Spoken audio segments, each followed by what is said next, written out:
Hi, Steve Gamache with a Chef Knives to Go roundup of Honesuki Japanese boning knives. So these are the ones that Mark sent in this particular shipment for review. And so I've arranged these. We've got some stainless steel Western-handled Honesukis here, and we've got the Wa-handled ones here.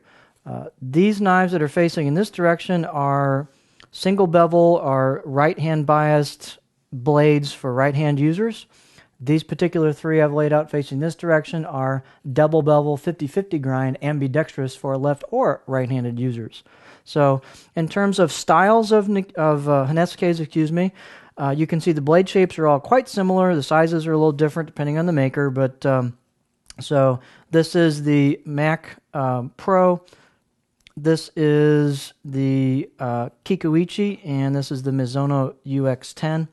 And these knives have slightly different characteristics. So the UX10 has a bigger bevel on the end and flat on the back. So it's a right hand. It's got a little bit of a curve to it, but more of a flat grind from spine down here and tapered into your kind of edge right hand bevel there and a flat back again.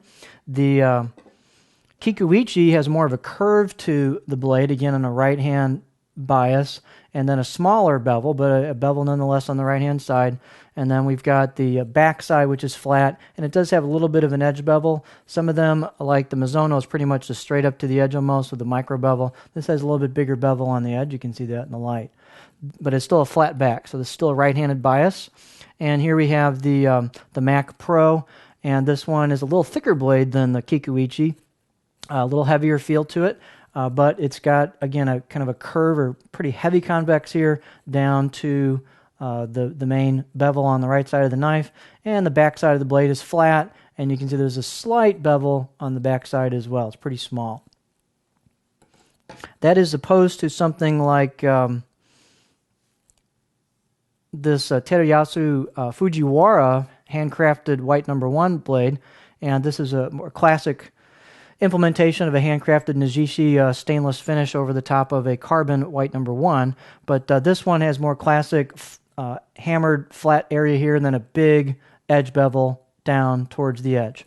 I should say primary bevel down towards the edge, a long bevel. The back side is basically flat, and you've got a little bit of a bevel on there. He's sharpened this pretty steeply because of the hardness of the white number 1 in this particular knife.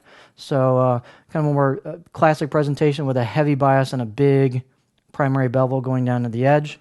The Honesuki Fujiwara, I think this is the white number 2, has, again, pretty flat here, but a big, heavy primary bevel down to the edge. You can see the coarse steel on the edge. The backside is flat with a slight micro bevel on the edge. It's almost straight out to the edge itself. You can't really see much of a bevel there. So instead of a bevel, a secondary bevel like this one has, you've got almost a straight, just a micro bevel on the backside.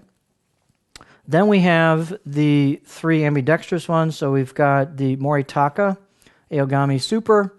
These have large primary bevels that go down to the edge. And on top of that, you've got a small edge bevel for your secondary bevel right where the edge meets the edge on both sides. So a 50-50 grind. We've talked about that in the actual video. And this is a little smaller one versus the Takeda. So here's Takeda's implementation. I didn't include the stainless one. It's very similar to this, even a little larger. But Takeda's, this is their classic Kurouchi reactive cladding over the top of that Aogami blue super core. Again, they've got 50-50 convex grind right down here to where the primary bevel is. It goes down to the edge. And Takeda sharpens this to a 0 grind, which means this convexes in right to the edge of the edge. You don't see a secondary bevel. It's right there out to the edge. Super, super sharp. This is a little bit larger Nikiri if you want one, a little bit bigger handle if you like a bigger handle. And then this is Mark's Richmond Damascus made in Japan ATS 314 stainless. It's an all stainless knife.